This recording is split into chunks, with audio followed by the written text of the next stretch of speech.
Good morning, Market Chameleons and everyone using us for the first time. Thanks for coming by and checking out the Market Chameleon pre-market show. We're on a different platform this morning, trying StreamYard for the first time. So before we get started, let's take a look at the shared disclaimer. Be aware that neither Market Chameleon, Demetri, or myself are registered investment advisors or a broker-dealer. If you're searching for investment advice, always reach out to a licensed professional. This show, is all our shows and webinars, for informational purposes only, concerning Market Chameleon tools and products.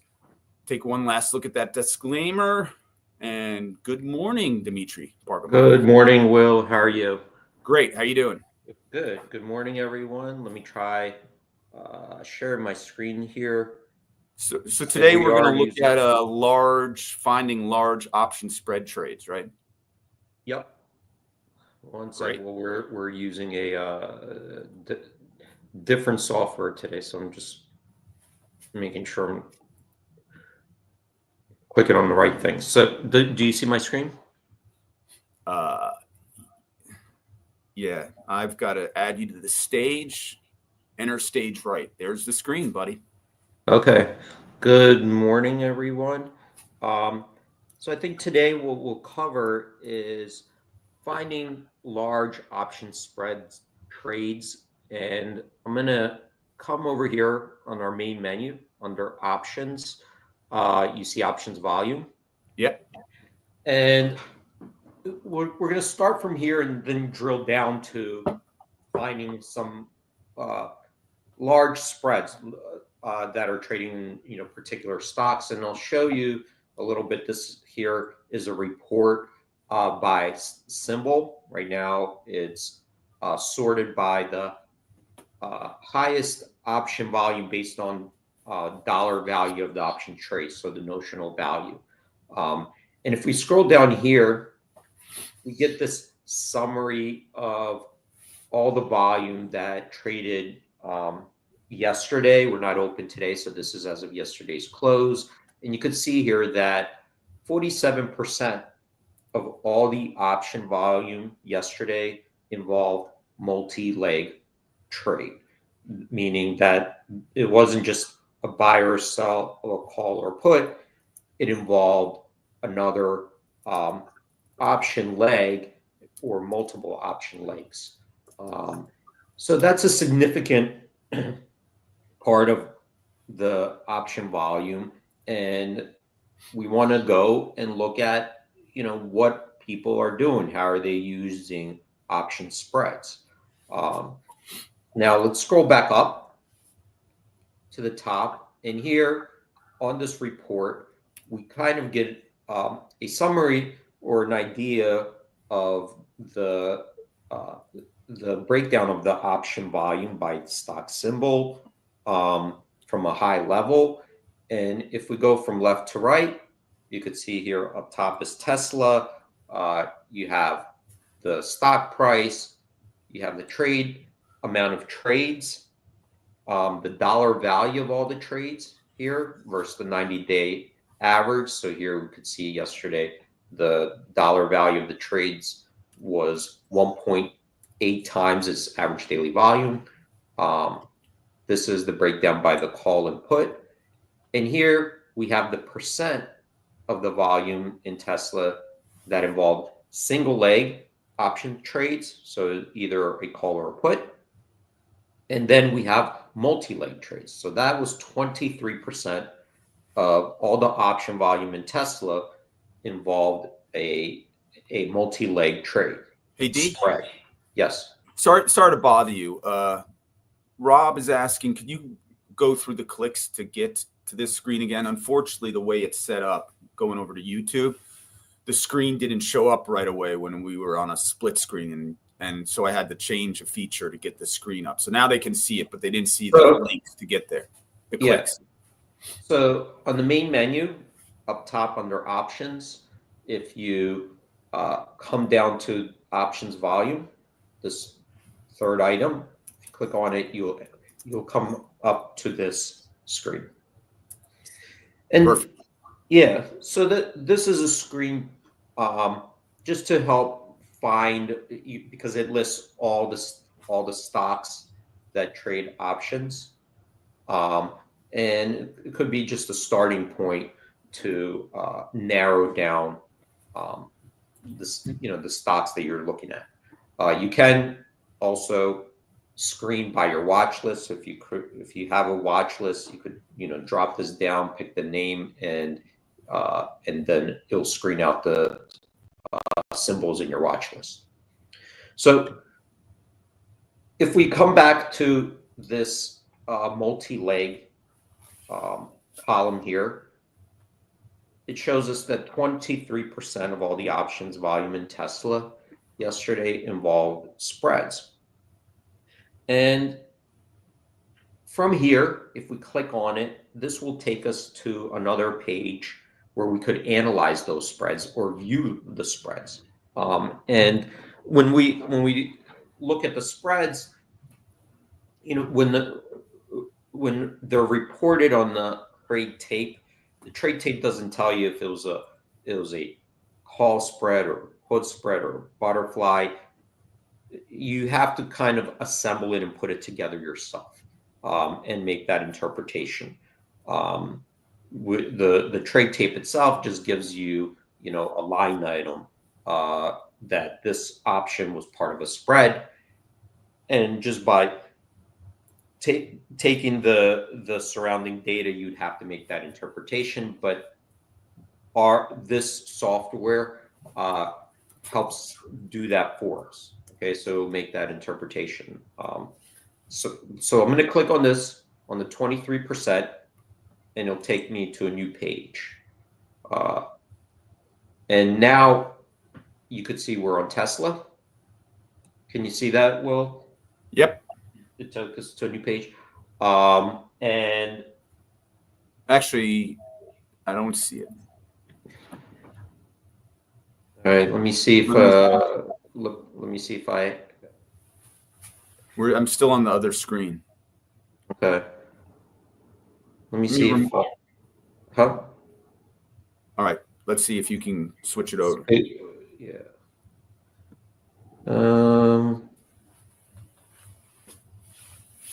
So let me stop the screen.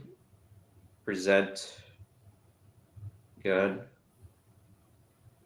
All right, it's just getting used to the new technology. Yep, now I'm seeing it. You're seeing it. Okay, so now we're on this Tesla screen, and we're on the multi-leg trades. Now, how did you may what Rob's going to ask how you got there. So I clicked on that hyperlink, the 23% on the. All right, got you. All right. So now here we see the multi-leg trades. They are also sorted by the highest amount of contracts over here. Okay, and you could tab through it. You see there are a lot of them, over 1,000 pages worth of them. But you could sort these or even use filters to narrow down the different spreads that we detected. And from here, we could start just kind of getting an idea how were people using it, the option spreads. And some of it, you probably need some experience to kind of understand what may have been going on with these spreads, because you have your call spreads or put spreads that everybody understands. But I'm just looking at it right now and seeing just from experience that I do know what this put interest rate play is. And this is typical of more professional trades, market makers, maybe specialists that take advantage of options that are early exercise. Okay, so put that becomes an early exercise candidate because it's deep in the money. And then another trader does not exercise it because I don't know why, but it's not efficient. So they do these put interest rate plays. It's a little bit complicated, so I'm not going to get too much into it, but that's what this over here is. The next one here, we see that there is a diagonal double call spread. And this, if you observe these spreads and watch them from day to day, you start to see these appear very frequently. And then you kind of understand maybe what's going on. So we could see here that there is a March 7th, 310, 332 call spread, and a March 14th, 280, 307.5 call spread. So we have two call spreads here on two different expirations with different strikes. So what could be going on here? It could be potentially just that whole thing is a spread, but typically just by looking at the call spread in the near term, so this expires today. This was done yesterday, expires today. And it goes out to further out a month, which appears to be a strategy of rolling spreads. Okay, so rolling from one call spread to the next as you come closer to that expiration, and you roll the strikes because the stock is now at different levels than you probably originally did it. So this appears to be a strategy that consists of rolling spreads. Okay, instead of sometimes people have heard of rolling an option. So you continuously just roll an option as you get closer to the expiration to a further month. This appears to be rolling a call spread. So let's just take a look to see if we have additional evidence to suggest that. We could click on this open. So you could see here, this is when it traded, and it traded one time yesterday. And if we click this open, we get further details regarding this spread. And over here, we could see that this is the current market, trade price, trade volume. And if we click on this little plus sign, we'll get more information. So now I clicked on it, and now we get information about each leg. Okay, so we see the March 7th, 310 leg, March 7th, 332.5 leg, now the March 14th, 280 call, March 14th, 307.5 call. Right. And March 14th, 280 call. Well, I could hear the background. Yeah, so the one thing to just help try to validate the theory that I just put forth is this a roll, right? So keep in mind this traded yesterday, and now we want to see, well, how did the open interest change today? Okay, so yesterday traded, the open interest, updates overnight. This was a pretty big trade, so can we get a clue about how the open interest changed? And what we want to see, because it's so big, did the open interest decrease in the legs of the front month, and increase in the legs in the outer month, which here it shows some evidence that it did.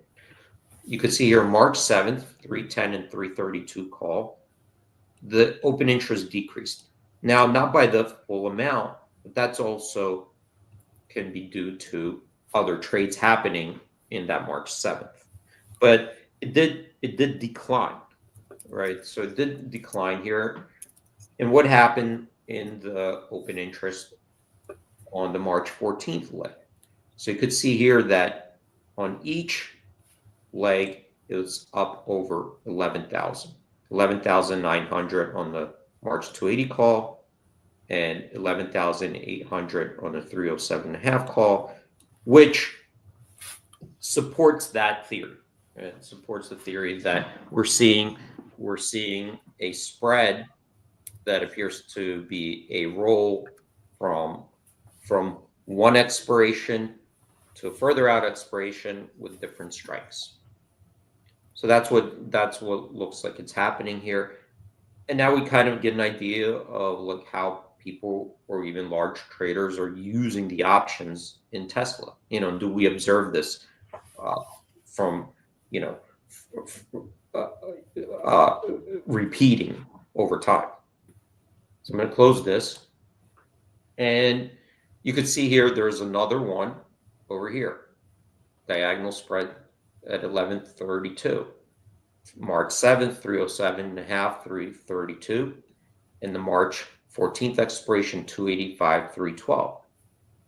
So if we open that up, we could just observe really quickly to see if it's the same situation. I'm going to open that up. And here, again, we do see that the open interest increased in that further out month, for March 14th, decreased in the March 7th. So we don't see a big decrease in the March 7th, but that could also be due to a lot of other trading activity going on in the March 7th expiration that could also, involve increase in open interest from other trades, okay, to offset that. However, this is one way to try to validate your theories about what you think transpired in this particular trade. So I'm going to close that, and I'm going to just go to the next page. So this page 2, and now we could see, a call spread here that traded 20,858 contracts. Over here, this call spread involved the April 17th expiration, the 265, 350 call spread. And we see here that this has 42 days left to expiration. The difference in the strikes, the 265 and 350, is 85. So this is an $85 call spread. Okay.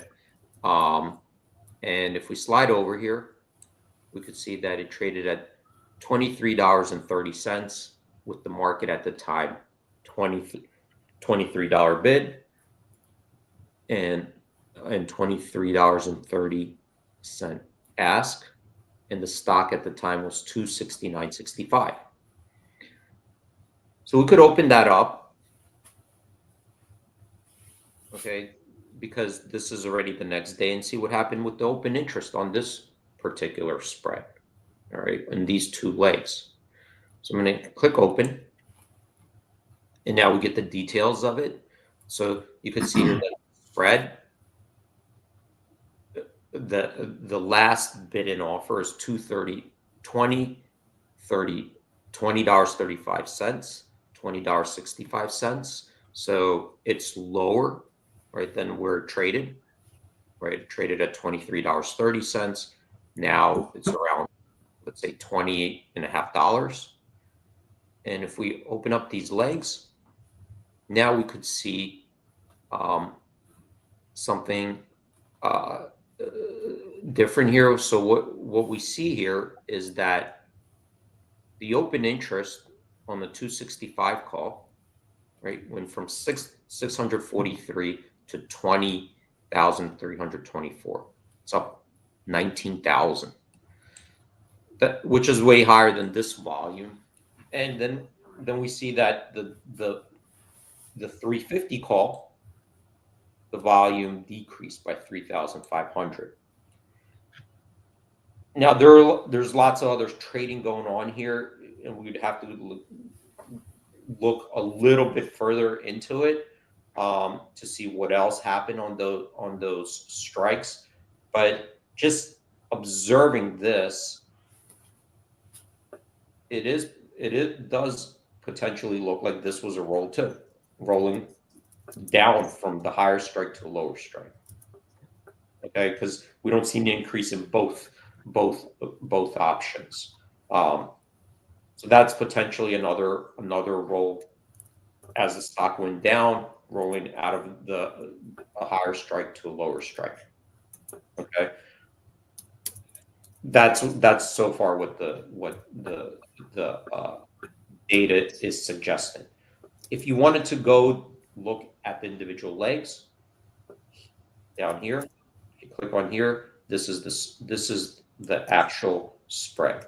So each leg over here, you could see that here's the April 17th 350 call, traded $3.55, 10,400 contracts, and this was on the SIBO, right? It was a multi-leg trade on the SIBO, and it was a floor trade. And floor trade means that it was executed with human touch. A broker handled that order. Okay, so it wasn't executed electronically through the order book. There's actually a broker executed it on the floor of the CBOE exchange. All right, and these are the legs. You know, this is the second leg, April 17th, 265 call, traded at $26.85. And you could see that was also on the SIBO. All right. So now we just kind of get an idea of how the order flow, right? What happened in some of the order flow in the options markets yesterday in Tesla, observing the option spreads, and gives us more insights. This what's going on, right? Which here it looks, just looking at the couple spreads that we analyzed, some of it looks that these traders were rolling existing positions, right? So they appear to have existing positions that they're rolling over, either strikes or expirations. So I'm gonna stop there because we went over a lot today, and I think that we'll just continue on this conversation in the next couple of days. Yeah, it's great, D. So everyone, thanks for putting up with the new features as we're going through our migration over from Zoom to the StreamYard. Hope everyone enjoyed it. People who are coming from other platforms, I know we tried to get out on X and Facebook today, but the YouTube crew is always going to be the YouTube crew. So everyone who joined today, thanks for joining us. And Rob, I wish that was my house. That is not my house. I am still in the barn. That was just a StreamYard feature. I thought I'd go with it today. So everything's good. Great job, D, as always. Everyone have a great weekend. We do have a webinar next week on Tuesday, correct, D?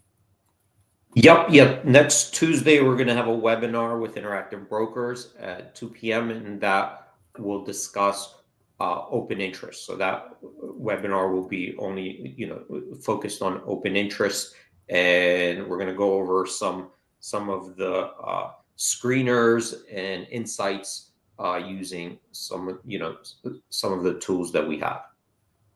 Yeah, let me see if I can get the webinars real quick. And that is at 2 p.m. And you've got to go to the Interactive Brokers website, right, to get that. And it's the title is Analyzing Open Interest, correct? Yeah. All right, perfect. I got it. I will share that right now on the StreamYard, and that will go out to all the platforms that we're streaming on today, so everyone can get that link, because you do have to register with IBKR to have access to that webinar. We do not control that access. All right. Great job. As always, everyone, thanks for joining us on this adventure. Everyone have a great trading day and a great weekend. Thanks, D. Thanks, everyone. Stay safe out there. We hope to see you guys Monday. Trade in peace, communities. Bye.